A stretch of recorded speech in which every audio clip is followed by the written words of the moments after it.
Shakespeare! Okay. I do have a few brief announcements before we begin, though. The use of live photography or video recording of this performance, by any means, audio or video, is strictly prohibited by the management, unless you are the director of the show, in which she's allowed to. It's okay. You can eat and drink during the performance, but please refrain from smoking anything during the show, as it might bother the other guests. For your convenience, bathrooms are located at Boone Tavern, nearby restaurants, or any adjacent tree, but I would use those with discretion. There are young children in the audience tonight. Please take this time to locate the exits nearest your seats. Should the amphitheater experience sudden loss of pressure, oxygen masks will drop automatically. Simply place the mask over your nose and mouth and continue to breathe normally. If you're at the theater today with a small child, please place your mask on first and let the little bugger fend for herself. Tonight's performance is a pay-as-you-can performance, so any donations are gladly accepted and all proceeds go towards Fifth Wall Productions. And we also have Little Willie's Snack Shop over there, so if you want to, during intermission, visit there. We got water and snacks, and those proceeds as well go to Fifth Wall Productions. At this time, I'd like to introduce myself. My name is Michele of the Fifth Wall Productions and the Reduced Shakespeare Company, and tonight we are going to attempt a feat which we believe to be unprecedented in the history of theater, to capture in a single theatrical experience the magic, the genius, the towering grandeur that is the complete works of William Shakespeare. Now we have a lot to get through tonight, so I thought we'd start by introducing a member of our company who is one of the world's preeminent Shakespearean scholars. He has a bachelor's from the University of Missouri, where I believe he read 2 books about William Shakespeare. Here to provide a brief preface to our show, please welcome to the stage Mr. Ben Hedrick. Thank you, everybody. Thank you very much, Michele, and good evening, ladies and gentlemen. William Shakespeare, playwright, poet, actor, philosopher, a man whose creative and literary genius have had an immeasurably profound impact upon the consciousness and culture of the entire English-speaking world.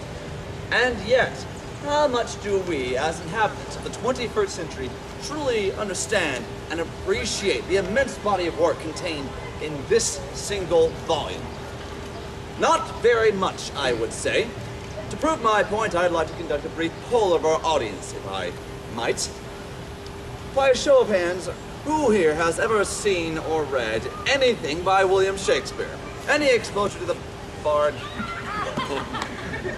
All right, Michele, I think it's time to go. They probably know more than we do. No, we need to run now. They don't know Shakespeare from Shinola. Just keep going. What do I do? Narrow it down. What? Let's see if we can't narrow it down a bit, shall we? Fantastic idea. Yes, isn't it, though? Who here has ever seen or read As You Like It? Ah, yes, that definitely seems to be separating the wheat from the chaff rather nicely. All right, let's see who the true Shakespeare trivia champs are. Who here has ever seen or read No, King John. Oh, you have, sir. Okay, you could, please. What is King John about? It's about a hunchback. Okay, now you see, this is what I am talking about, ladies and gentlemen. Now you may laugh and scoff, but let he among you who is free from sin live in a glass house. Or that face, ladies and gentlemen, that is your face. These glazed over eyes, these are your glazed over eyes. This empty brain, that is your empty brain. These teeth, they are your teeth, and they cry out, "Flush me!" Ladies and gentlemen, I submit to you that our society's collective capacity to comprehend, much less attain, the genius of a William Shakespeare has been systematically compromised by computers, vandalized by video games, ransacked by reality television, and dealt its death blow by Simon Cowell. But have no fear, for the Reduced Shakespeare Company is here.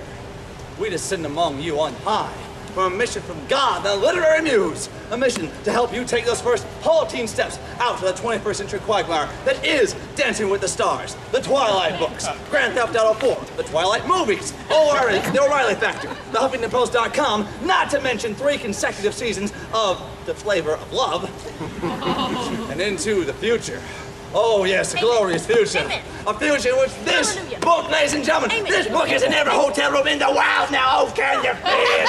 Oh, load it, yes, I can see again. Oh, this is a dream, ladies and gentlemen, yes, that's right. This is a dream, And it takes, yes, the first step tonight, ladies and gentlemen. You gotta take those first steps tonight by opening up your hearts and opening up your checkbooks. That is right, ladies and gentlemen. Charge donations to us. Yes. On your Visa, MasterCard, by calling 1-800 the Barbie right now, Yes, ladies and gentlemen. offering plate. Oh, yes, that is right. It's a brave yes, new sir. world, ladies and gentlemen. Yes. It is a world without the hills, a world without Spencer Pratt and whatever it is Spencer Pratt does. Oh, yes, indeed. Yes. Oh, indeed, ladies and gentlemen, believe now. Good job, Gabe. You wanna go back to Nottingham Pizza? Oh, yes, now. As our offering plate rightfully comes around. Yes, now, we'll do that later on. Now, give us your cash, ladies and gentlemen. If we be friends, deduct us when that tax year ends. On with the show. May the bar be with you. Thank you very much, and hallelujah. Hallelujah. Amen. Now, any of you that own a copy of this book know that no collection is quite complete without a brief biography of the life of William Shakespeare. Here to provide this portion of the show is the third member of the Reduced Shakespeare Company. Please welcome to the stage, Mr. Chris Bowling. Ha! You thought I was an audience member, but actually I am an actor. Who is the awesome? Me. No, me. Don't touch them. They go in an order. Okay, so I've just been taking some notes about William Shakespeare, you know, so that we can get the show off to a good start and know about all the things that he did and stuff. Proceed. Okay. William Shakespeare.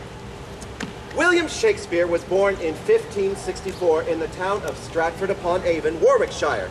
The third of 8 children, he was the eldest son of John Shakespeare, a locally prominent merchant, and Mary Arden, daughter of a Roman Catholic member of the landed gentry. In 1582, he married Oscar nominee Anne Hathaway, a farmer's daughter.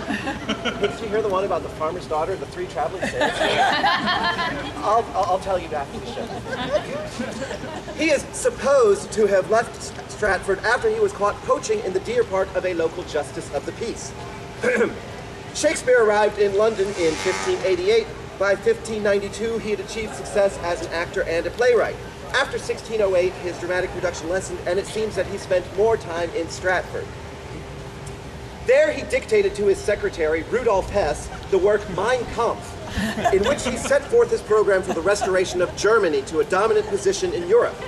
After occupying the Rhineland zone between France and Germany and annexing Austria, the Sudetenland, and the remainder of Czechoslovakia, Shakespeare invaded Poland on September 1st, 1939, thus precipitating World War II. Isn't that cool? I never knew that before, did you? Shakespeare remained in Berlin when the Russians entered the city and committed suicide with his mistress, Eva Braun. He lies buried in the church at Stratford. Thank you.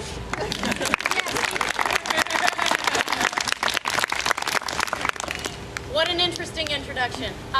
Well, without any further ado, the Reduced Shakespeare Company is proud to present the complete works of Shakespeare abridged. All the world's a stage, and the men and women in it merely players. They have their exits and their entrances, and each man in his time plays many parts. Each man in his time plays many parts. How very true. Ladies and gentlemen, where better to begin our exploration of the greatest of all English playwrights than in Verona, Italy, with his 2 most famous characters, Romeo and Juliet. Now, Chris and Michele here will be attempting to portray all of the characters in Romeo and Juliet, and while I fill in with bits of narration, of course.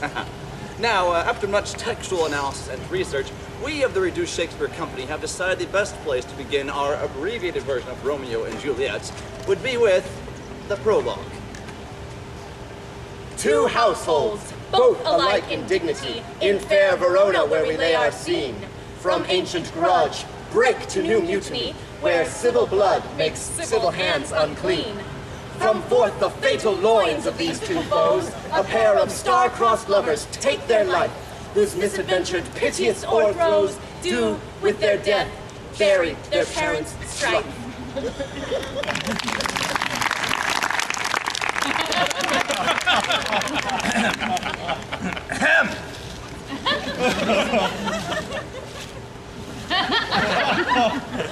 Act 1, Scene 1, the streets of Verona. 2 men enter, both tall and handsome. One named Benvolio, the other Samson. Their hatred fueled by an ancient feud. One serves Capulet, the other Montague. Duh.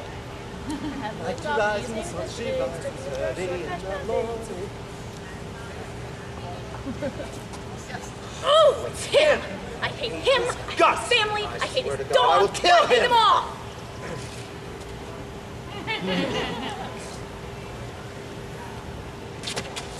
Do you bite your thumb at me, sir? No, sir, I do but bite my thumb. Do you bite your thumb at me, sir? No, sir, I do not bite my thumb at you, sir, but I do bite my thumb. Do you quarrel, sir? Quarrel, sir? No, sir. Or if you do, I am for you. I serve as good a man as you. No better. Yes, better. You lied! Ah! 1, 2, 3, 4, I declare love war. Tag team! What is cheating? Boom! Boom! Boom! Boom!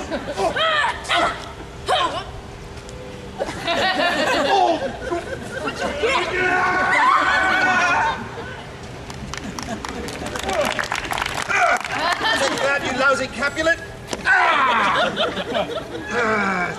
Just your leg and your other leg, and bite your thumb, will you?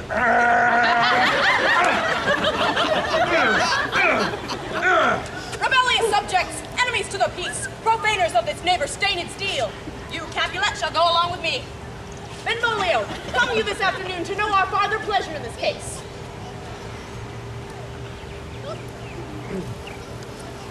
Oh, where is Romeo? Saw you him today? Right glad am I he was not at this fray.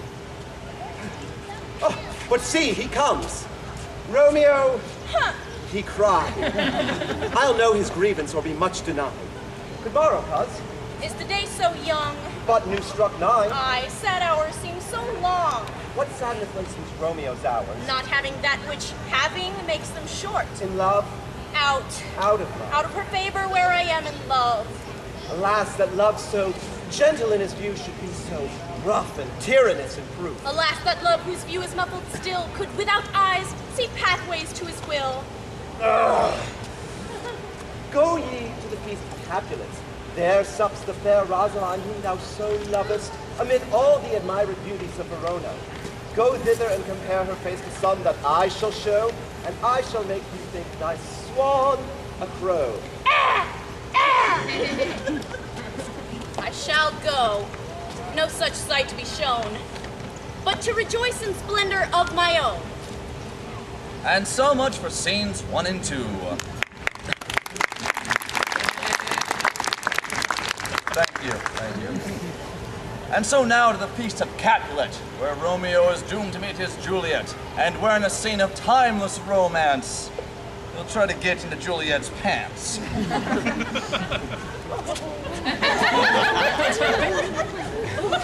Oh, she don't teach the torches to burn bright. Did my heart know love till now, or swear at sight, for I ne'er saw true beauty till this night. Madam, if I profane with my unworthiest hand this holy shrine, the gentle vine is this. My lips, two blushing pilgrims, ready stand to smooth that rough touch with a tender kiss. Good pilgrim, you do wrong your hands too much, which manly devotion shows in this. For saints have hands which pilgrims' hands do touch, and palm to palm this holy palmers kiss. Have saints not lips and holy palmers too? Aye, pilgrim, lips that they must use in prayer. Well then, dear saint, let lips do what hands do. Oh, saints, move not, though grant for prayer's sake. Then move not, while my prayers' effects I take. Then from my lips the sin that thou hast took. Oh, sin from my lips? Trespass sweetly urged, give me my sin again. No, I don't want to kiss you. It's in the script. Yeah, I know, but I saw that double onion pizza you had for dinner. Oh! You kiss by the book. Coming, mother. Oh, is she a Capulet? Aye, so I fear, the more is my unrest. Chris, what are you doing? The balcony scene, of course. Oh, my... But soft, what light through yonder window, Grace? Romeo, Romeo, wherefore art thou Romeo? Deny thy father, and refuse thy name, or, if thou wilt not, be but sworn my love, and I'll no longer be a Capulet. What's in a name, anyway? That which we call a nose, by any other name would still smell. Oh, Romeo, take my name, which is no part of thee. Take all, myself. I take thee at thy word. Call me but love. And I shall be rebaptized. Henceforth, I shall never be Romeo. But what man art thou? Art thou not Romeo and a Montague? Neither, fair maid, if either thee dislike. Dost thou love me then? I know thou wilt say I, and I'll take thy word.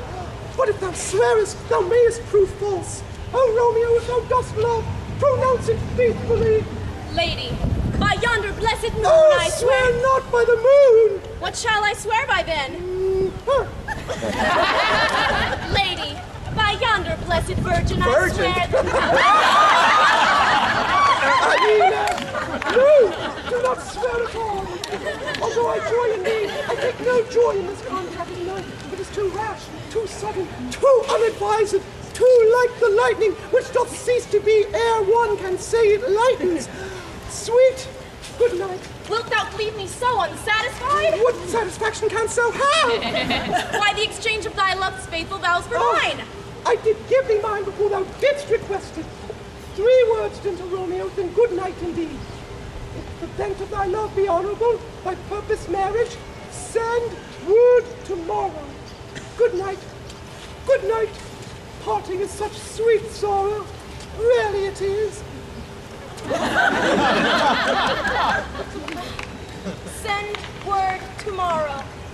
I don't know if I can wait that long. Oh, sleep dwell upon thine eyes, peace in thy breast. Oh, that I were sleep and peace, so sweet to rest. Lo, Romeo was in love. By Cupid he been crippled. But Juliet had a loathsome cuz, whose loathsome name was Tybalt.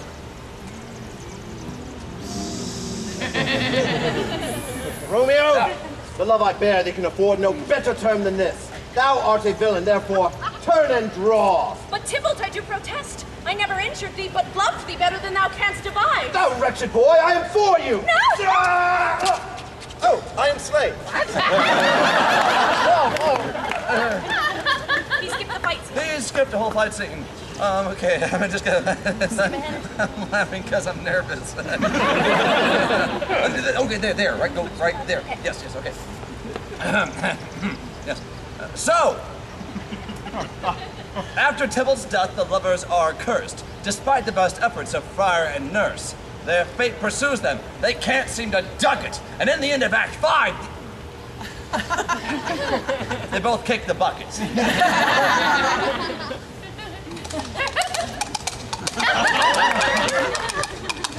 Gallop apace, thou fiery-footed steeds, and bring in silent night immediately.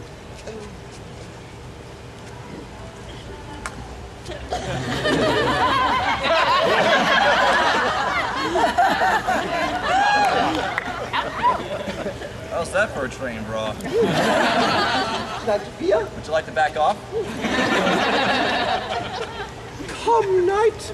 Come, gentle night. Come, Romeo, thou day and night. Come, civil night. Come, loving black-browed night. Oh, night, night, night, night. Come, come, come, come, come. Hey, I didn't write it. And bring me my Romeo.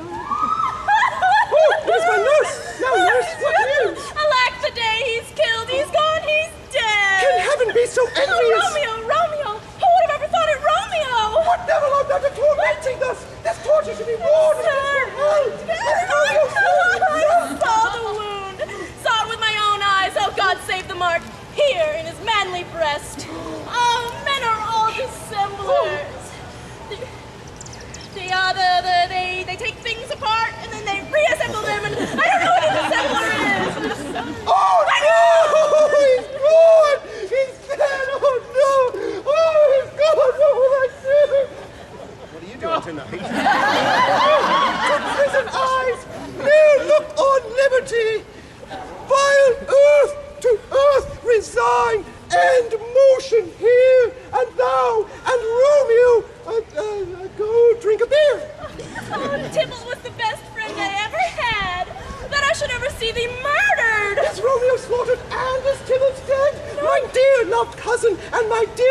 love. Then dreadful trumpets sound the general doom. No, Juliet, no.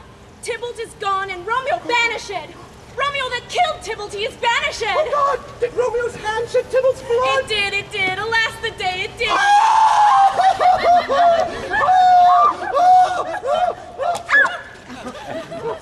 Thank you.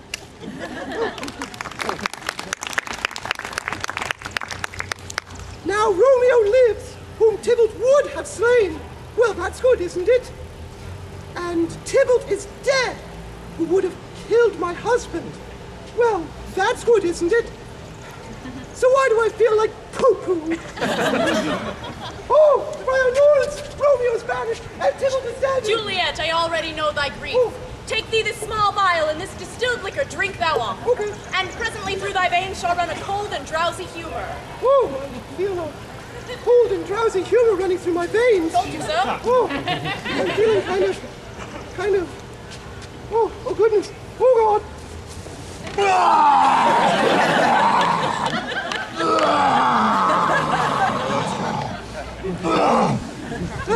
Oh, that's much, oh, excuse me.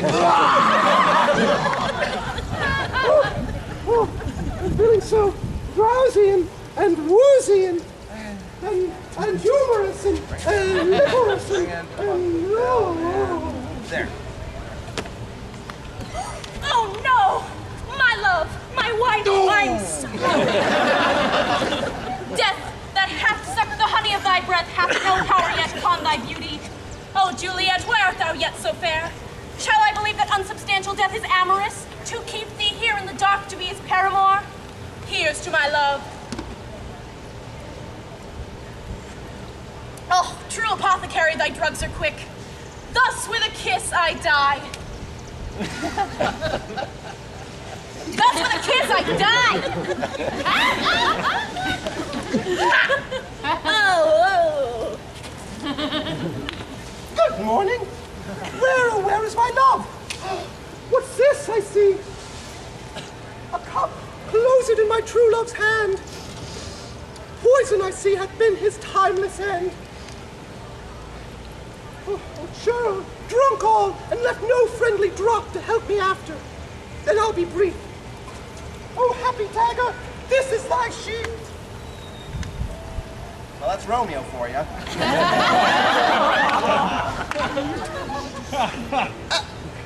Ooh, springy. My belly button. My brains. My gluteus maximus. My coconuts. My ovaries. There, rust, and let me die. The end.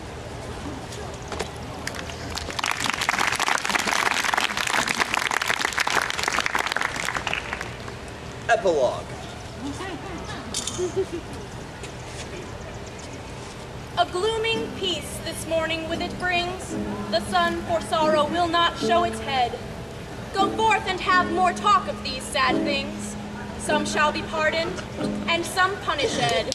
For never was there a story of more woe than this of Juliet and her Romeo. And Romeo and Juliet are dead. Thank you.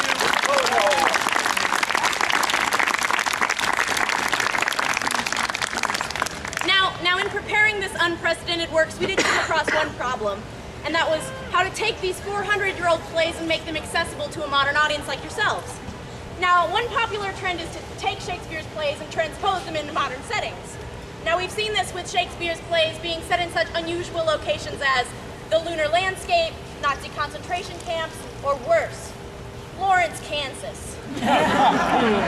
In this vein, Ben has traced the roots of Shakespeare's symbolism in the context of a pre-Nietzschean society through the totality of a jejune circular relationship of forms, contrasted with the complete otherness of metaphysical cosmologies and the ethical mores entrenched in the collective subconscious of an agrarian race. Therefore, we would like to present Shakespeare's first tragedy, Titus Andronicus, as a cooking show. Hey, all right. All right, good evening, ladies and gentlemen. Good evening, gourmets. Welcome to Roma Meals. I am your host, Titus Andronicus. Bam! Now, let's say you've had a bad day. Your left hand cut off. Your son's murdered. Your daughter raped. Both her hands chopped off and the tongue cut out. Well, now, after all that, the last thing you want to do is cook. Unless, of course, you cook up the rapist and serve him to his mother at a dinner party. Now, that's taking it up a notch. All right, my daughter Lavinia and I here will show you how it's done. Hey, good evening, Lavinia. Yeah, How we doing tonight? Oh, that's a real pisser, ain't it? Don't you worry, we're gonna get our revenge now, won't we? Now hark, you villain. I shall grind your bones to dust, and of your blood knit a paste I shall make, and in that paste a coffin I'll rear, and make a pasty of your shameful head. Come, Lavinia, receive the blood! Now, be sure to have a nice clean cut from carotid artery to jugular vein, like so. Bam! And be sure to use a nice big bowl for all this, because the human body's got about 4 quarts of blood in it, and you don't want that to get all over the place, go to waste. And when that he is dead, which should be right about now, let me grind his bones to powder small, and with this hateful liquid temper it, and then in that paste let his shameful head be baked at about 350 degrees. And 40 minutes later, you have the most delicious human head pie fit the servant king, with lady fingers for dessert, eh? Now, who will be the first to try this delicious, tasty treat? Oh, welcome, my good lord. Welcome, my dread queen. What please you eat? What please you feed, huh? It's finger licking good. Well, now that's all the time we have for today. Join me next week when my special guest, Timon of Athens, is going to show us all how to make ratatouille out of my very special guests, the Merry Wives of Windsor. Until next time, bon appetit. Hey! Bam! Now, I hope no one was too offended by Titus Andronicus. Shakespeare, as a young writer, seemed to have gone through a sort of a Quentin Tarantino period, you know, blood and guts and all that. But let's move on to explore the genius evident in some of his more mature plays, as we present his dark and brooding tragedy, Othello, the Moor of Venice. Yar, speak of me as I be. Let nothing extenuate of one who loved not wisely, but too well. For never be there a story of more woe than this of Othello and his Desdemona. Oh, Desi!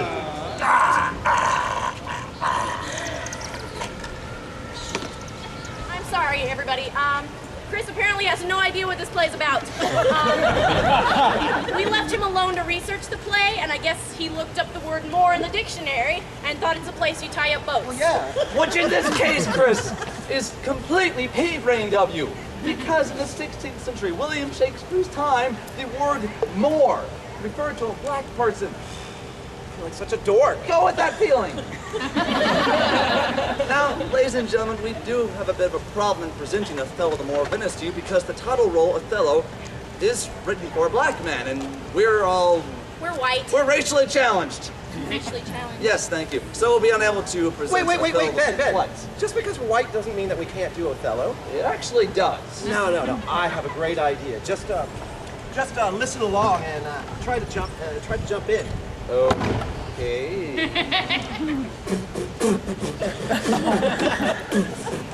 Here's a story of a brother by the name of Othello. He liked white women and he liked green jello. Yeah, okay.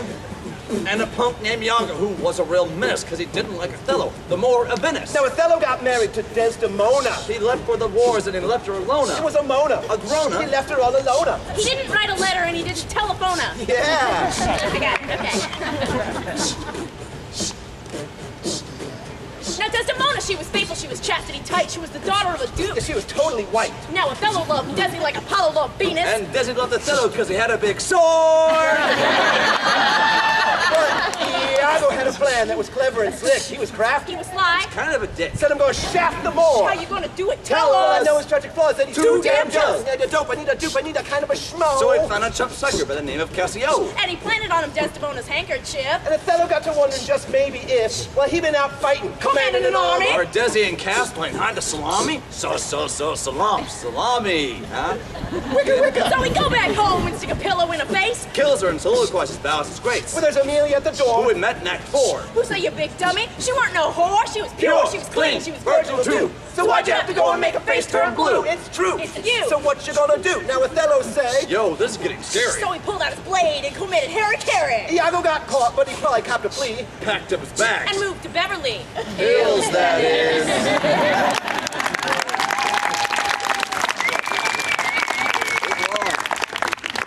That was pounded. Well, let's take a break from tragedy for a while and maybe move on to comedies. Comedies, all right. Comedies, okay. Now, when it came to comedies, Shakespeare was a genius at borrowing and adapting plot devices from different theatrical traditions. That's right. Now, these influences include the Roman plays of Plautus and Terence, as well as Ovid's Metamorphoses, which are completely funny.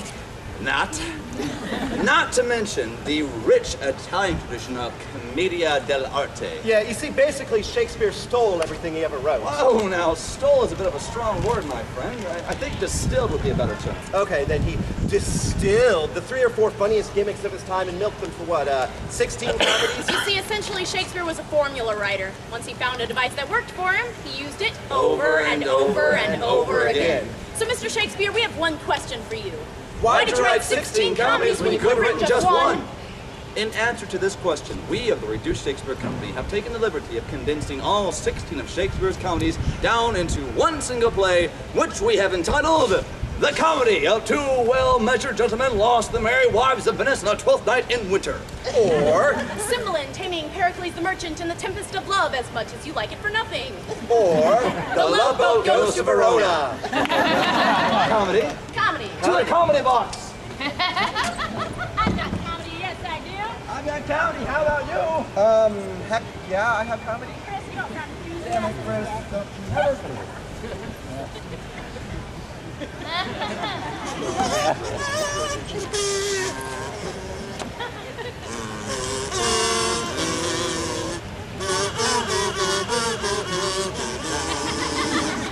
Act 1. A Spanish duke swears an oath of celibacy and turns the rule of his kingdom over to his sadistic and tyrannical twin brother. He learns some fantastic feats of magic and sets sail for the golden age of Greece, along with his daughters, 3 beautiful and virginal sets of identical twins. While rounding the heel of Italy, the duke's ship is caught in a terrible tempest, which, in its fury, casts the duke up onto a desert island, along with the loveliest and most virginal of his daughters, who stumbles into a cave where she's molested by a creature who's either a man or a fish, or both. Act 2. The long-lost sons of the Duke's brother, also coincidentally 3 sets of identical twins, have just arrived in Italy. Although possessed of an inner nobility, they are poor, destitute, penniless, flea-infested shadows of the men that they once were, and in the utmost of extremity are forced to borrow money from an old Jew who tricks them into putting their brains up as collateral on the loan. Meanwhile, the 6 brothers have fallen in love with 6 Italian sisters, 3 of whom are sharp-tongued, contentious shrews, while the other 3 are spineless, airheaded little bimbos. Act 3. The shipwrecked daughters of the Duke wash up on the shores of Italy, where they disguise themselves as men and become pages to the shrews and matchmakers to the Duke's brother's sons. They lead everybody off into the forest, where a group of mischievous fairies squeeze the aphrodisiac juice of a hermaphroditic flower into the shrew's eyes, causing them to fall in love with their own pages, who in turn have fallen in love with the Duke's brother's sons. Meanwhile, the queen of the fairies seduces a jackass, and they'll have a lovely bisexual animalistic orgy. Act 4. The elderly fathers of the Italian sisters, finding their daughters missing, dispatch messages telling them to kill any man in the vicinity. However, unable to find anyone whatsoever in the forest, the faithful messengers, in a final, misguided act of loyalty, deliver their messages to each other and kill themselves. Meanwhile, the old man and the fish creature meet up in the middle of the forest disguised as Russians, where for no apparent reason they put on a 2-man underwater version of Uncle Vanya. Act 5. The Duke commands the fairies to right their wrongs. The pages and the bimbos get into a knockdown, drag-out fight in the mud. In the middle of the fight, the clothes get knocked off, revealing female genitalia. The Duke recognizes his daughters. The Duke's brother's sons recognize their uncle. The bimbo grows up to be Miley Cyrus. And they all get married and go out to dinner. Oh, except for one minor character from the second act who gets eaten by a bear. Oh, and also the Duke's brother's son who are unable to pay back the loan and are forced to give themselves lobotomies. And they all live happily ever after. All right, let's go back to the tragedies now because, well, frankly, we've discovered that the comedies aren't half as funny as the tragedies are. Take, for example, Shakespeare's Scottish play, Macbeth. Don't say that! They can't make McDonald's. He meant McDonald's. There's a new cafe au lait thing they have going on. It's wonderful. I mean, it's so high class. If you're in a theater and you're not performing that particular show, you can't say the title or it's cursed. Right. Oh, right, yeah, the curse. Scared you, didn't I? Of course, since technically speaking, we're not really in a theater right now. It's quite all right. A loophole, okay. Yes, sure. Well, we have the Reduced Shakespeare Company not only do an abbreviated version of Macbeth, but after much thorough research are able to do so In perfect Scottish accents. Let's do it.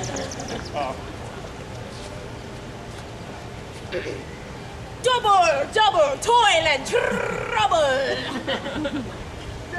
Imperfect McSpeaker. McTony. McMore.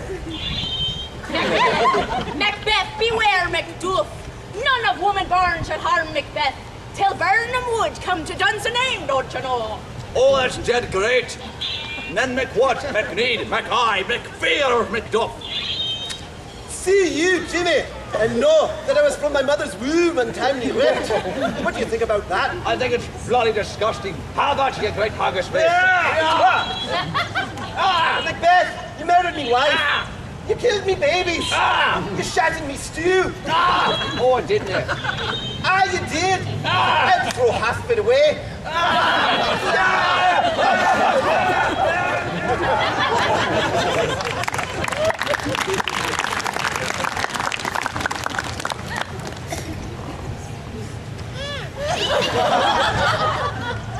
Behold where lies the cursed head of the usurper.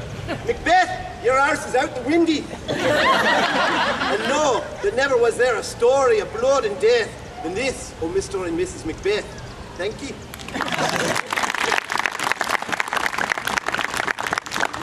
Julius Caesar, on the other hand, was a much-beloved tyrant. All hail Julius Caesar! Hail, citizens! He was warned by a soothsayer. Beware the Ides of March! Yeah, Julius Caesar chose to ignore this warning. What the hell are the Ides of March? The 15th of March! Why, that's today! Uh-huh. Oh, and too pretty! Michele, ladylike.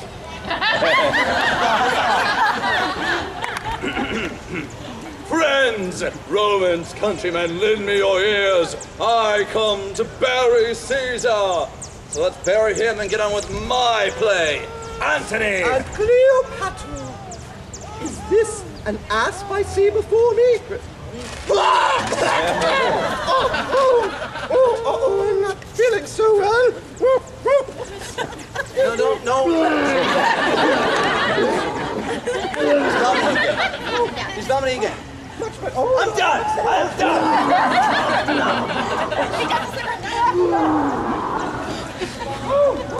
Those asps really get to you, don't they?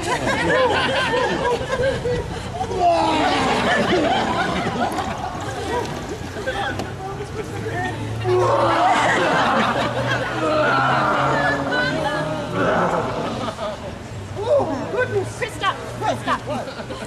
Chris, you have this bizarre notion that all of Shakespeare's tragic heroines wear really ugly wigs and vomit on people before they die. Yeah, don't they? No! Get a hold of yourself, man. Antony and Cleopatra is not a Pepto-Bismol commercial. It is a geopolitical thriller, a romantic thriller about a geopolitical power struggle between Egypt and Rome. Oh! It's geopolitical play. Yes! Why did you say that? I never would have messed with it that way if I'd known that. Oh, I love Shakespeare's geopolitical work. It's like the stuff that he wrote about 400 years ago is still relevant today. Yes, exactly. Like, what was that one he wrote about how nuclear power affected the Soviet Union? Whereas Shakespeare never wrote about the Soviet Union. Yeah, he totally did. It was called Chernobyl Kinsman, and it was about this guy, and he lives in this giant nuclear power plant, and he mutates all the corn in the world. It ravages the countryside. It was intense. What are you talking about? Chernobyl Kinsman. It was recently attributed. No. He wrote a play called Two Noble Kinsmen. Not. Chernobyl Kinsman. Two Noble Kinsmen.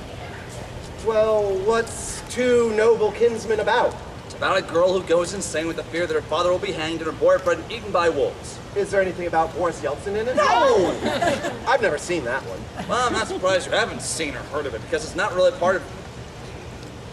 I actually should explain this part. Okay, ladies and gentlemen, you see, Two Noble Kinsmen actually falls into the category of Shakespeare's It's gonna take work. a while. Stick with me here, Chris. It falls in the category of Shakespeare's work known as the Apocrypha, or as it's known in some scholarly circles, as the obscure plays, or the lesser plays, or simply put, the bad plays.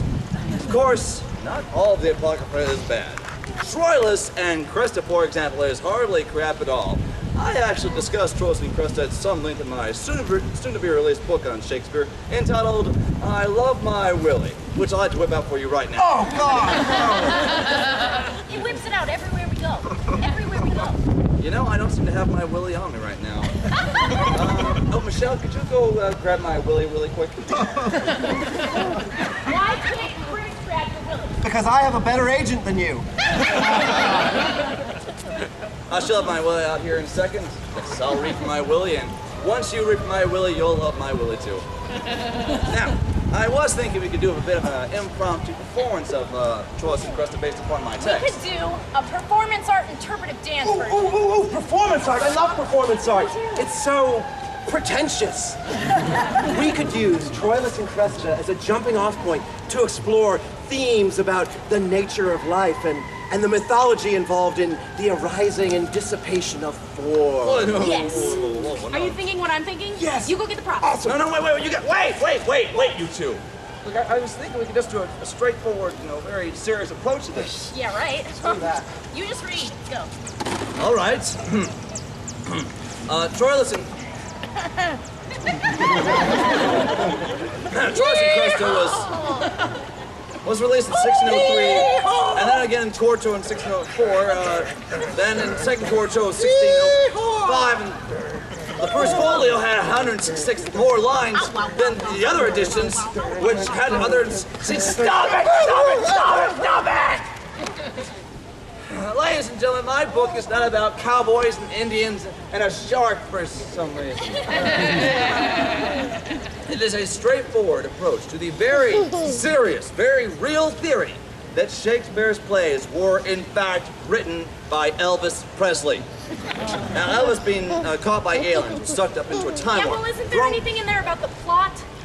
Yes, of course, there's something in here about the plot. What kind of scholar would I be if I didn't discuss the plot? I discussed the plot in very good detail. And a footnote, yes, right here on page 29. Troilus, the young son of Priam, king of Troy. Oh.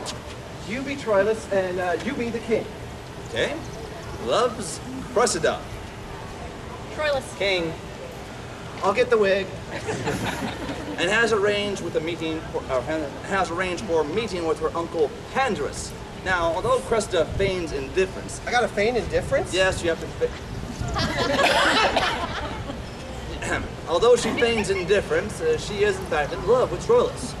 Meanwhile, Agamemnon, the commander of the Greeks, has a church surrounded at the walls. No, I'm not gonna do that. I'm not doing that. That's so boring. No, that's the kind of stuff high school kids don't want to learn about because it's boring. Yeah, like history. the second you said Agamemnon, I was completely asleep. No, I'm sorry, folks, but when I heard that we were coming to do this show for all of you, I told these guys, I will not do dry, boring, vomitless Shakespeare because it's just going to turn you off. That's what happened to me when I was a kid. I was in school, I was supposed to be studying Shakespeare, but I kept looking out the window at all the kids playing ball. And I remember thinking to myself, why can't this Shakespeare stuff be more like sports? Sports? Well, you know, sports are exciting, they're visceral, they're fun to watch. Kind of like Shakespeare's histories, with those kings and queens killing each other right and left and passing the throne from one generation to the next. It's just like football, except you do it with a crown. Hey, you know, you're kind of right. It's a lot like I can sports. totally see that. Yeah. All right, let's get manly. Oh, yeah. We're gonna play some football. Why am I the manliest one on the stage right now? Okay. Football. Real outdoors and go camping and yeah, football. Okay. 23, 47, Richard III, Henry V, Part 1, 2, 3, Oh, the crown is snapped for Richard II, that well-spoken 14th century monarch. But here's a rush from King John. Oh, my throat's flesh sinks downward. Oh, the crown is in the air. It goes to Henry VI. Victory is mine! But he's immediately hit by King John. Whoa! Rarely Whoa! player from the 12th century, and he's down. Whoa! Wow, he's really killing him out there, isn't he? You gotta believe this is the end of the War of the Roses cycle. And King John is in the clear. My soul hath elbow room. He's at the 40, the 30, the 20. Oh no, looks like he has been poisoned on the 10-yard line. And stepping up for him now is his replacement, number 72, King Lear. Divide we our kingdom in 3. Cordelia, you go long. Oh, there's a penalty marker down. What? Fictional character on the field. Lear is disqualified. He's not happy about it. Pucky? Lucky. That's brilliant. I hope she writes this stuff down. That's good stuff. And stepping up now is that father-son team of Henry IV and Prince Hal. There's the snap. Quarterback gives to the hunchback. Looks like Richard III's leg is giving him a little bit of trouble. A horse, my kingdom for a horse. And there's a pileup on the field.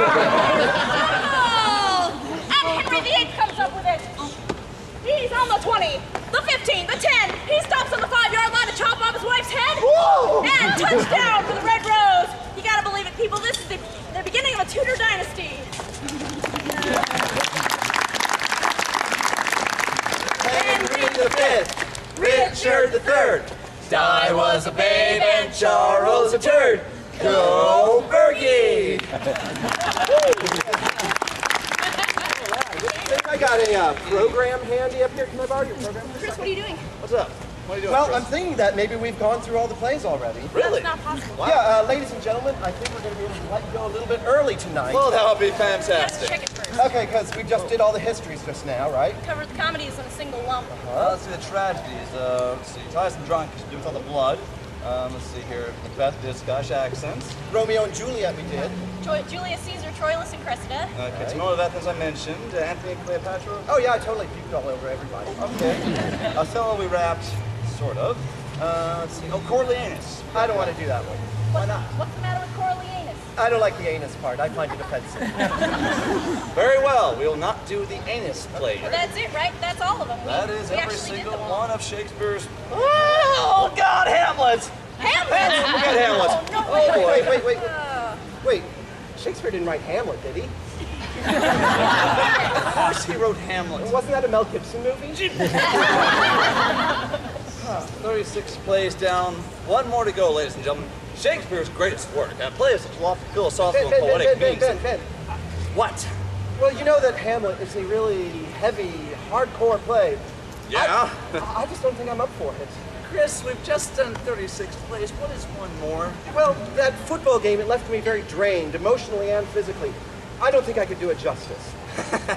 Chris, we don't have to do it justice. We just have to do it. Well, I don't want to do it. No. Chris, our show's called The Complete Works of Shakespeare. I think these people want to see Hamlet. Well,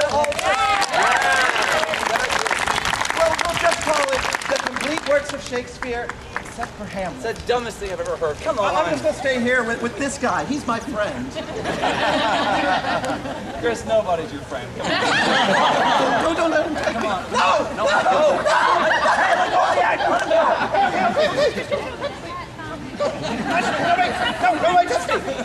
All right. We're going to do Hamlet. Right? Okay. Whose was this? Oh, sorry, that got so crumpled up. I'll sign it for you later on. I won't, but you know. Yeah. Okay, now, Hamlet, Act 1, Scene 1. We're gonna need Bernardo and Horatio. Rosencrantz and Guildenstern. Oh, they have their own play. We can skip them. Whoa, hey, Chris, where are you what going? doing? This lady, I swear to Chris, God, don't kill him! Don't. No! Come back! Get back no, here! Ben, don't even follow him. He does this all the time. Don't! Come back here, you guys!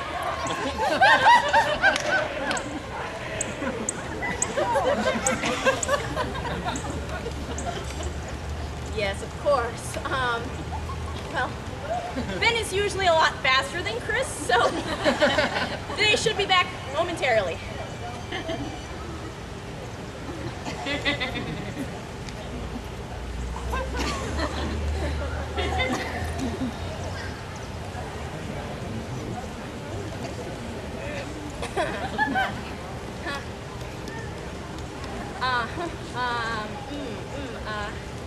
I'm a little teapot.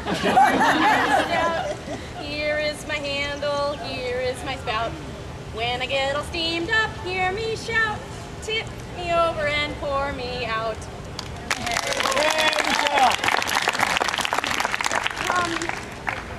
Hang on, just a second.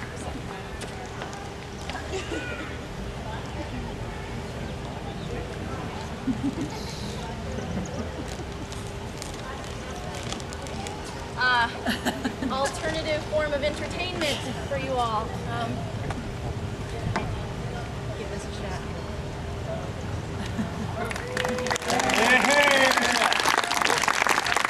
Sigh no more, ladies, sigh no more. Men were deceivers ever. One foot in sea and one on shore, to one thing constant never.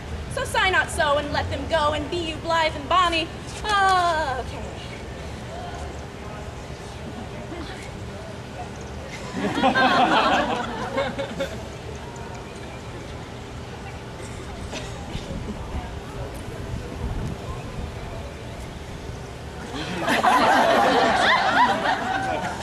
Musical interlude, anybody? Does anybody know what this is? Here? I found it backstage, and I'm gonna attempt to play it. Let's play a game. Name that tune. I'll play something that's first one to know it, shout it out and you win. Okay, here we go.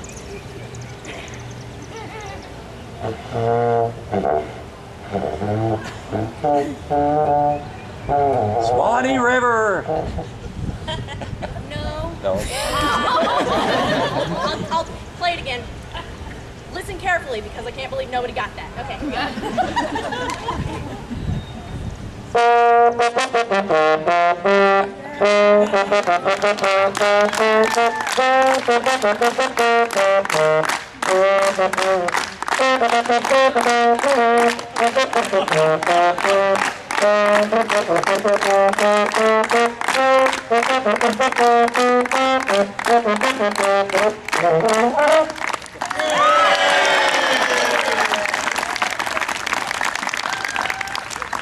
Anyway, this looks like a great place to take intermission. So maybe get up, stretch your legs, get something to eat or drink. Meet me back here in 15 minutes? Is that a normal? 15 minutes. Meet me back here in 15 minutes and we'll do Hamlet, Prince of Denmark. I hope.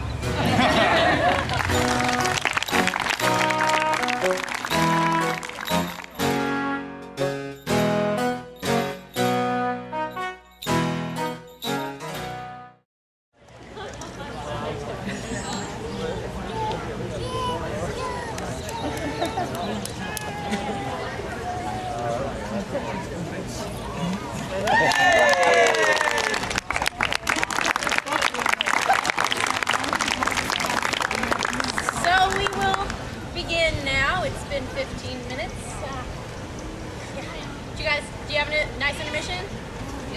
Yes, you did. What did you do? I kind of just sat here. Sat here? So, yeah. Did you do anything interesting?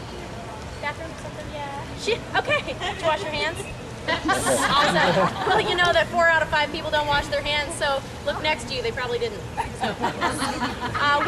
Shit. Anyway, Ben and Chris aren't back yet. So, well, Ben called over intermission, though. He said that he found Chris on his way to the airport, gonna catch the first flight out of here. But in the meantime, to cover the sonnets. Shakespeare wrote 154 sonnets, so plenty of time to kill. What I did over intermission was I condensed them all down onto this note card here. And I was thinking that we could start with here, with you, sir, if you'd like to read this note card to yourself, of course, and enjoy the sonnets. When you're done, pass it to him, and he'll pass it to him, and it'll go down the row, and then it'll go back up the row, and everybody, Vinnie Chris, everybody!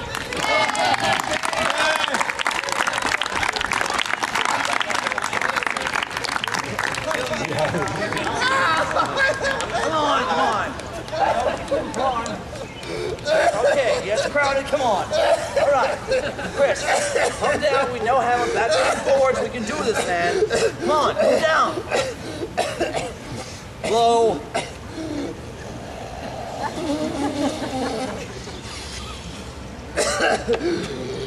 Okay, Michele, why don't you go ahead and take Chris backstage?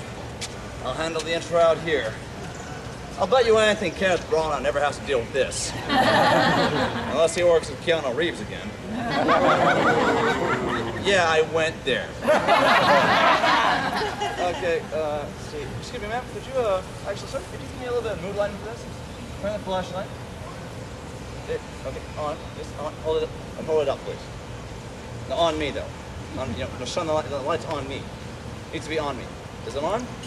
It's on where there's light coming out of it. Yeah, there's light, so it's on. So point at me. No, at me. On. You know, they can see me just fine. It's okay. Don't worry about it. Okay, now, we've come to Shakespeare's greatest work, perhaps the greatest play ever written in the English language. Hamlet, the tragedy of the Prince of Denmark. The place is Denmark. The time is a very, very long time ago.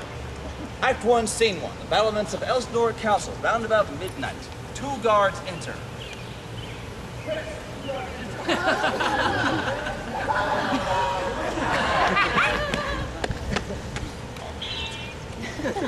Who's there? Nay, answer me. Stand and unfold yourself. Long live the king. Bernardo? He. 'Tis now struck 12. Get you to bed, Horatio. For this relief, much thanks. Well, good night. Oh, look where it comes! Mark it, Horatio. It would be spoke to. What art thou? By heaven, I charge thee, speak!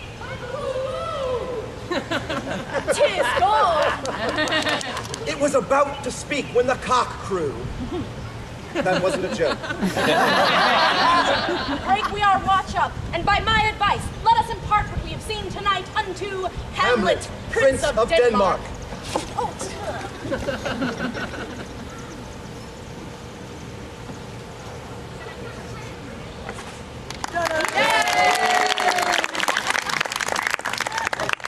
Oh, that this too solid flesh would melt, thaw, and resolve itself to a dew. That it should come to this, but 2 months dead, my father, so loving to my mother. Frailty, thy name is woman. Yeah, you. Did marry with my uncle, my father's brother. The freshly baked wet funeral meats did coldly serve the wedding tables. Spark.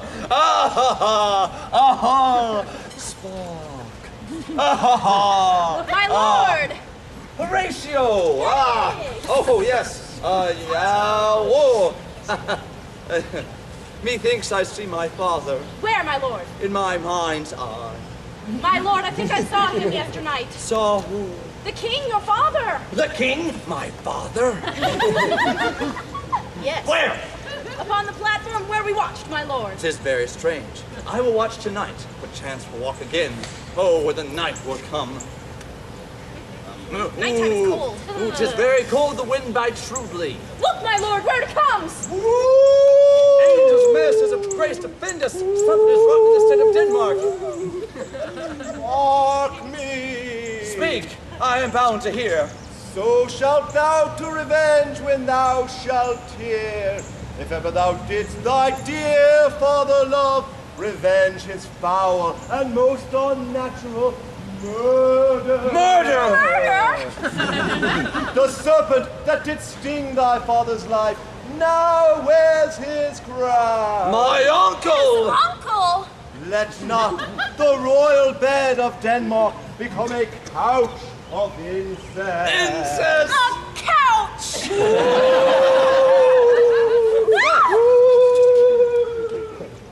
Adieu, remember me, remember me.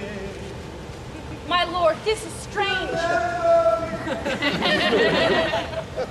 There are more things in heaven and earth, Horatio, that are dreamt of in your philosophy. Therefore, piss off. Hereafter I shall think meek put an antic disposition on. Oh, the time is up of joint. Oh, cursed spite, that ever I was born to act it right. Damn it all.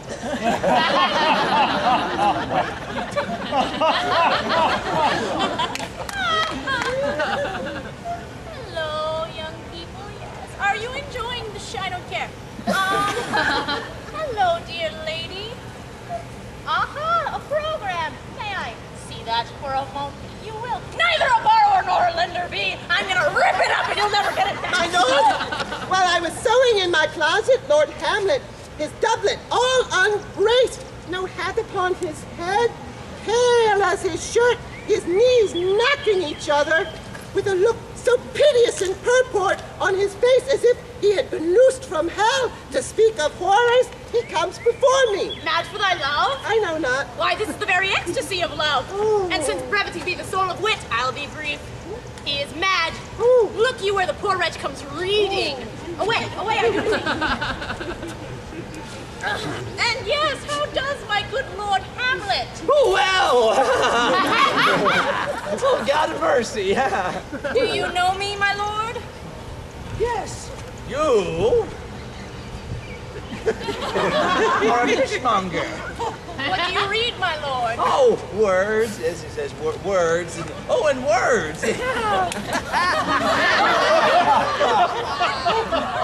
Though this be madness, there is method in it. Daddy, the players are here, so you better come back here, because they want to talk to you, but I don't know what they want, so you better hurry. I am but mad north-northwest. When the wind is southerly, I know hawk from a handsaw. I have these players perform something like the murder of my father before my uncle. If you do but blanch, I'll know my course. A play's the thing wherein I'll catch the the conscience of the king.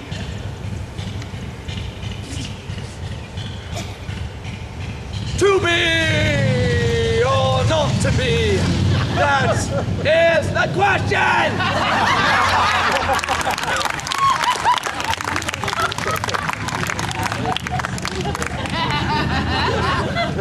Whether 'tis noble in the mind to suffer the slings and arrows of outrageous fortune, or to take arms against a sea of troubles, and by opposing in them, to die, to sleep, or just take a nap.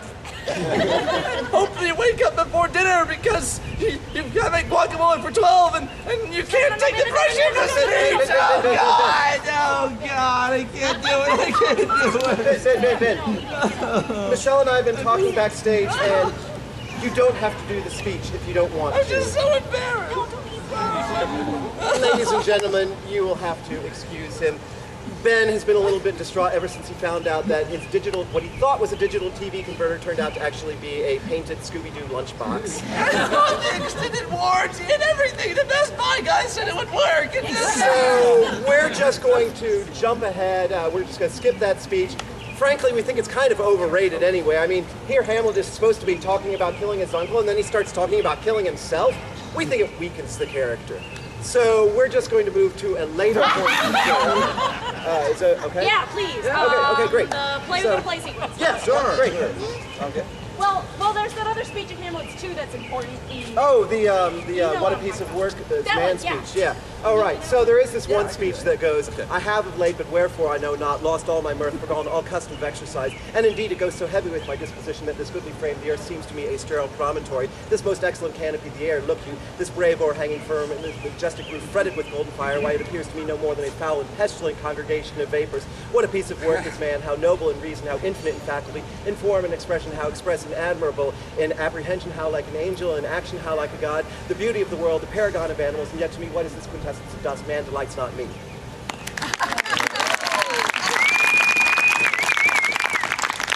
So we're gonna skip that speech and just go right on to the killing. Yeah. What about the get me to a nunnery scene? Yeah, let's do that No, one we really can't. quick. We can't do that one Why? because I can't find my Ophelia wig. It's essential to the plot. I can't. I'm not in character for it. Ophelia is a very complex and difficult character. No, it's not. Yes, it No, is. it's not. It's simple. Anybody could play that character. Yeah, right. My mother could play that character. Right. You are gonna play this character. You are. Oh, come on. Yeah, let's get into it. Right there now. Okay, great. Now, what's your name? No, what is oh, she's into it, yeah. Let's start. No, what is your name? Lisa, okay, great. We are going to call you Bob, though. It's just easy to remember for us. Now, Bob, this is a very, very simple scene. No, it's very, very difficult. Chris, Now, what's happening here is that Hamlet has a relationship with Ophelia. But because of everything that's happening in his life with his uncle, his mother, his father, yada, yada, yada, you probably know already. Yeah, he just doesn't have time for her anymore. He's being a prick. So, what? Yes. So what happens is Hamlet comes up to her and he gets really worked up and he says to get out of his life. And he tells her, get thee to a nunnery. Now in our version of the scene, all that Ophelia has to do is scream. Hamlet says, get thee to a nunnery, and Ophelia screams. Okay? Let's just give that a shot. Good luck.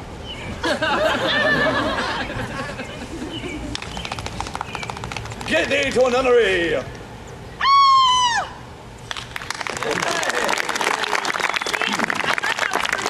That was okay.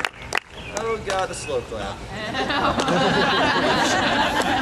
If you would like my professional opinion, that sucked. No, I'm sorry, but you're not an actress, and well, it clearly shows. You had no idea what was going on in Ophelia's head, did you? Well, yeah, I mean, actors use what they call subtext, Bob. Uh-huh. inner monologue is. Exactly. Yeah. That's what you didn't have. As a result, your performance was flat, it was one-dimensional. Well, okay, but you did show a lot of spirit, a lot of mental toughness, a lot of chutzpah, as Shakespeare, as Shakespeare would say. So what I think we should do is workshop the moment. Hey, yeah. Why don't we get the whole audience involved, create a supportive environment for Bob here.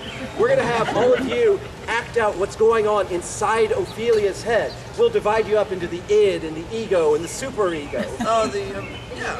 Like a Freudian analysis, yeah, yeah. a Freudian analysis. I get the ego. Okay, No, I great. get the id. Okay. You get the ego. I'll get the ego. Hey. Yeah, come on up here for a second. Let's join me up here. What's your name? Josh, great. We're going to call you Bob. You're going to be the ego. Okay, now Bob, in this scene, Ophelia's ego is very flighty, it's confused, it's the ego on the run. Oh, yeah. So to represent that, we'll just have you run back and forth across the stage in front of Ophelia. Let's give this a shot really quick, all right? 1, 2, 3, go! Go, go, go, go, go, All right, go, there you go. There you go. And stop. Good. All right. Front row people from you, down the row, down the row, down the row, till I'll take the break right here. Okay, you guys are gonna be Ophelia's id. Now, her id is confused, it's wishy-washy, it's a wash in a sea of alternatives. So what I'm gonna have you guys do to symbolize this is put your hands in the air, and wave them back and forth. Kind of undulate a little bit and say, maybe, maybe not, maybe, maybe not. Okay, good, save some of that for later. Good job.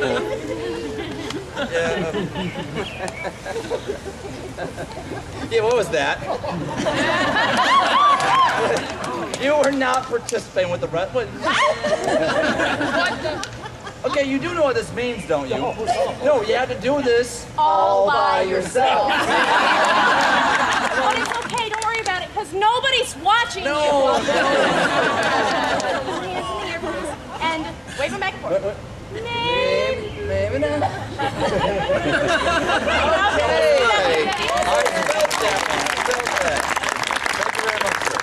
All right, I'm feeling a lot of love here. This is great. Okay, now, the rest of you are going to be the superego. Now, the superego is all those strong, moralistic feelings. They're always telling you what to do. They're very powerful, very insistent, very difficult to shake. Some people never shake them their entire lives, kind of like Catholicism.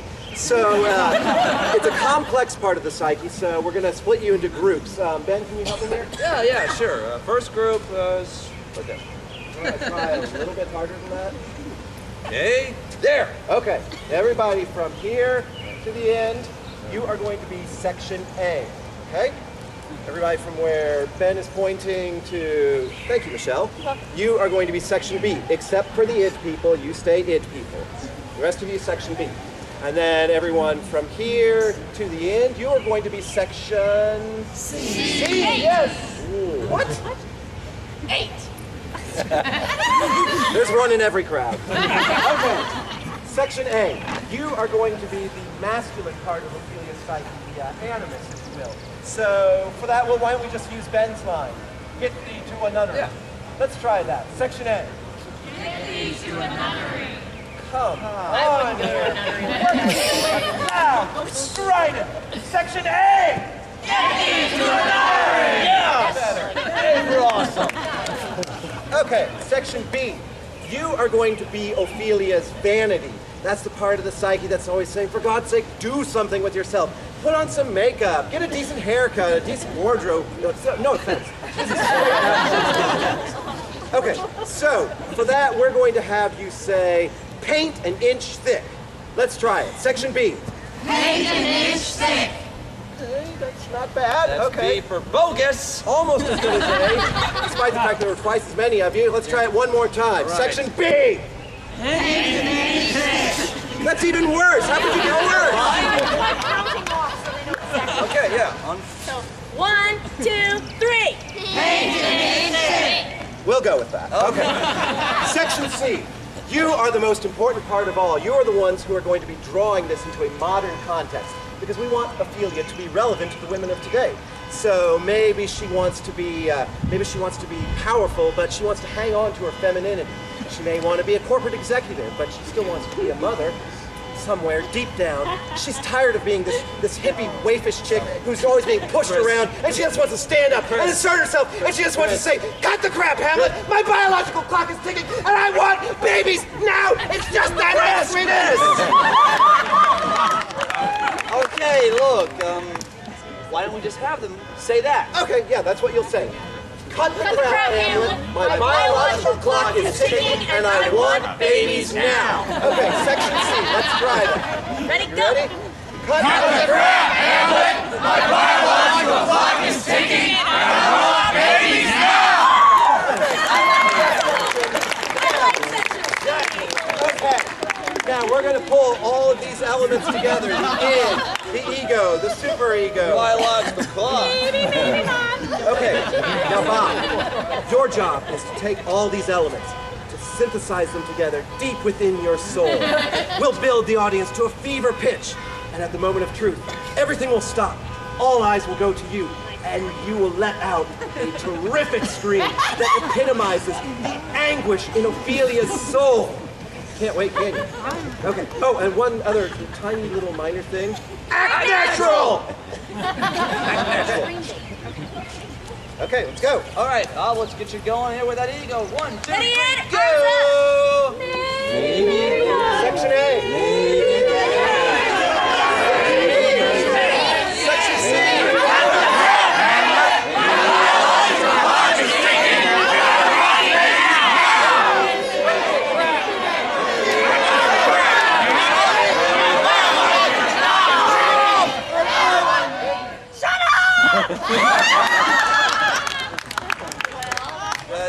All right, did she do it?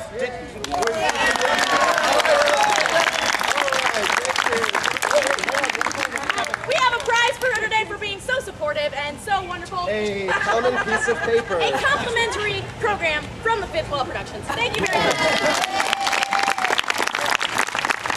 Thank you to our other Bob, who was so wonderfully running across the stage.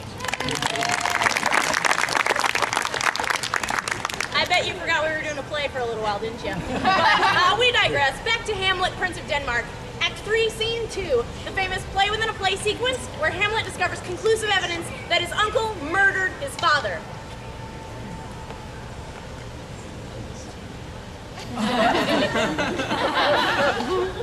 Speak the speech, I pray you, as I pronounce it to you, tripping me on the tongue. Suit the action, the word to the action, and hold the mirror, as it were, up to nature. Oh, my lord, hear this play? I and the king, too, presently. And now, how does my cousin Hamlet and my son? Well, little more than kin and less than kind. I have nothing of this answer. These words are not mine. My lord, please, take a seat. Yes. Anywhere you'd like is fine. Make way for the king. My, you're a saucy wench. Good choice, my lord.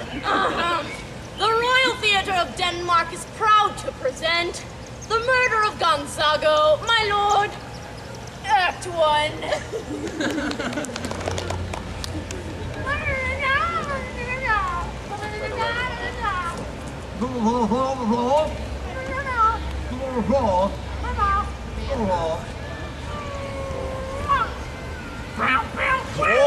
Oh, intermission. How likes my lord this play? Methinks the lady doth protest too much. Get it? Get it? Oh, He doesn't get it! My lord. Act 2. Gesundheit. The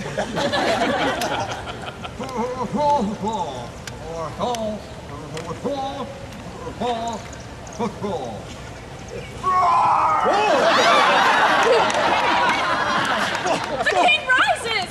Give all the play! Lights! Away! I'll take the ghost's word for £1,000. My lord, the queen will speak with you in her closet. I shall see my mother. Yes, away. Behind the arras, I'll convey myself to hear the process. Now, mother, what's the matter? Hamlet, thou hast thy father much offended. No, mother. You have my father much offended. What wilt thou do? Thou wilt not murder me? Help! Help, help! How now, rat? Ha! Dead for a ducat, dead.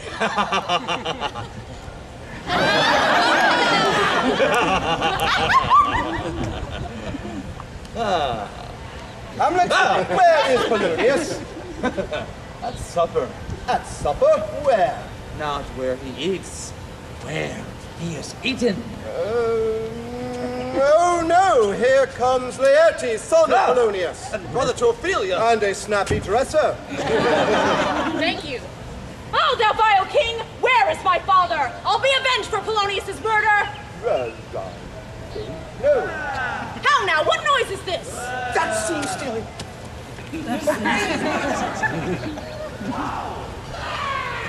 Oh, kind sister, dear maid, sweet Ophelia! Ophelia, she screams. No!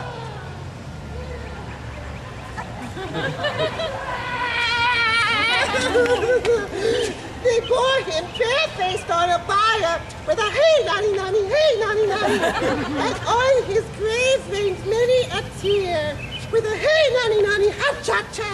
I'm mad. I'm completely out of my mind. Oh, Bob, this is what happened.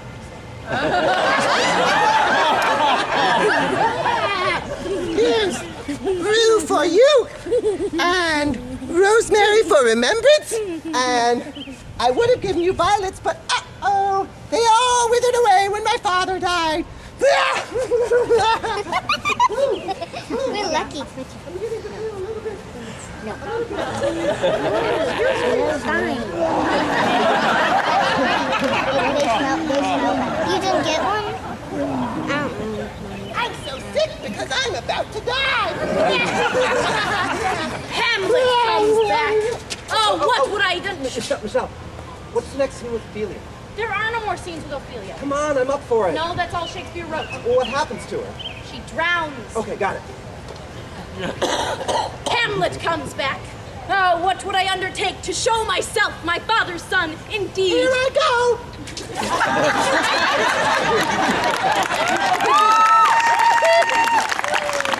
Indeed, more than in word, to cut and throat and to that end, I will anoint my blade with an unction so mortal that no cataplasm can save the thing from its compulsion. Hamlet's mom has got it going on. I didn't mark and I waited too long. Oh, this tiny skull had a tiny tongue at once. It could sing with its tiny voice.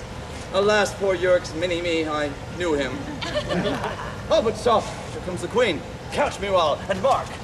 Lay her in the earth, and from her fair unpolluted flesh may violets spring. Sweets to the sweet, farewell. Hold off the earth a while, until I have held her once more in my arms. Who is he whose grief requires such an emphasis? This is I, Hamlet the Great Dane. But you can't persist! I loved her!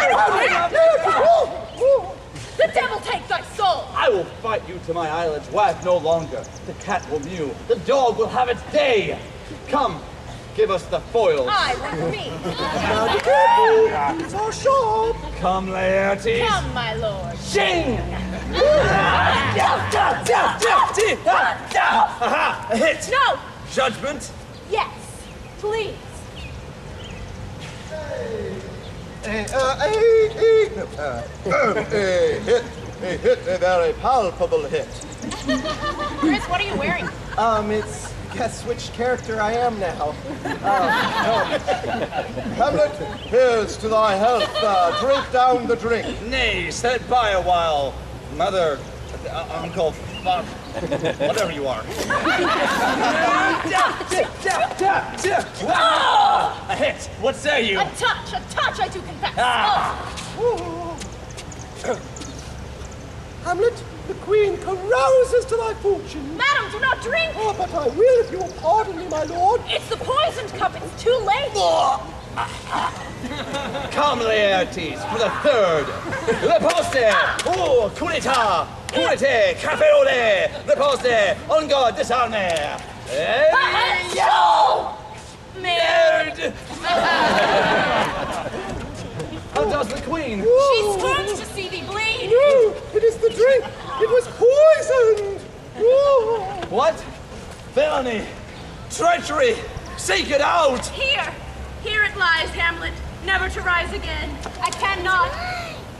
The king is to blame. King? Point and venom too? Well then, venom to thy work! Die! Thy villainous, treacherous, cross-dressing Dane! Follow my mother! Hamlet, forgive me. I am justly slain by my own treachery. Heaven make me free of it. I follow thee. You, who look pale-faced and tremble at this chance that all but mutes your audience to this act, if ever thou didst in thy dear hearts hold me dear, absent thee from felicity a while, and in this harsh world, draw thy breath in pain to tell my story. The rest is silence.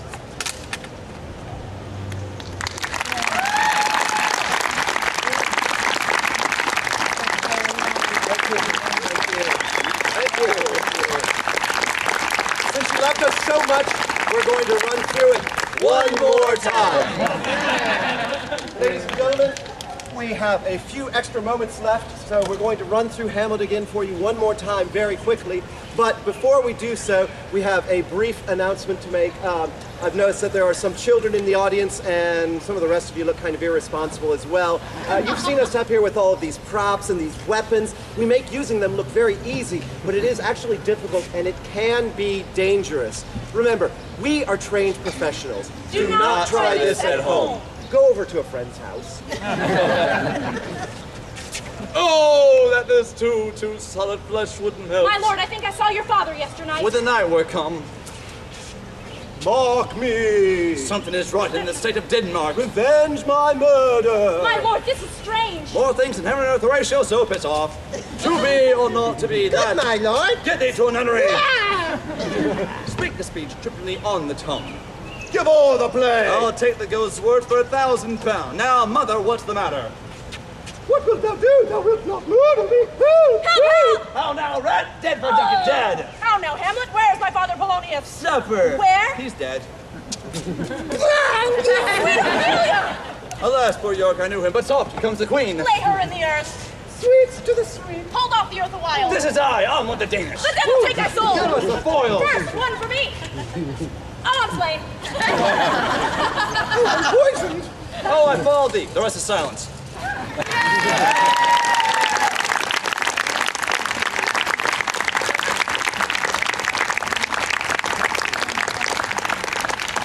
Ladies and gentlemen, we shall do it faster!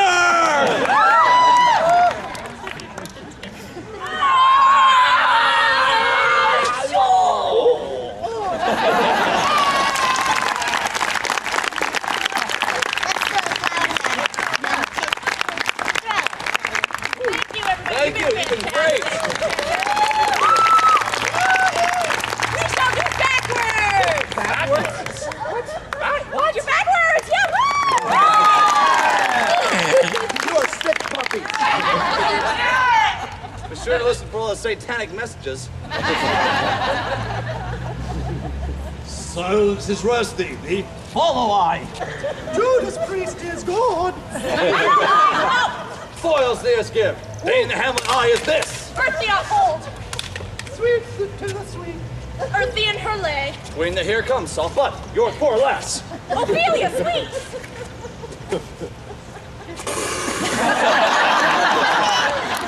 I am where? Dead, ducat, up or dead. Help, help. Help me murder not. Wilt thou do? Thou wilt what? Matter the what, mother now. Sir, get it? Tongue and thee trippingly, speech to speak. A nunnery unto thee get. Lord, my good. Be to not or be to. Horatio, earth and heaven, things more are there. Strange is this, Lord my. Oob. Denmark or state, the inn rotten is something. Yesternight, father, your saw, I think I, Lord my. Mouth would flesh to this that. Oh! You think.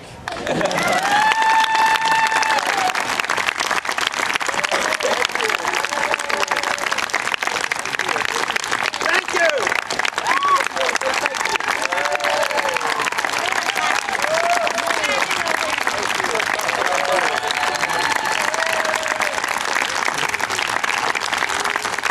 Ladies and gentlemen, we want to thank you all. This concludes our run of the Reduced Shakespeare Company's complete works of William Shakespeare Abridged, and was the debut performance of Fifth Wall Productions. So we appreciate you all coming tonight, and if you liked the show, tell your friends. We are hoping to get into the Shakespeare Festival later this summer. Fifth Wall Productions. Just one final reminder, this is a pay what you think we are worth production, so pay as much or as little as you were entertained. However, if you choose to pay nothing, you must submit a 3-page essay detailing exactly how we failed you. Once again, thank you for coming. I'm Chris. I'm Ben. And I'm Michelle, and we are the Reduced Shakespeare Company.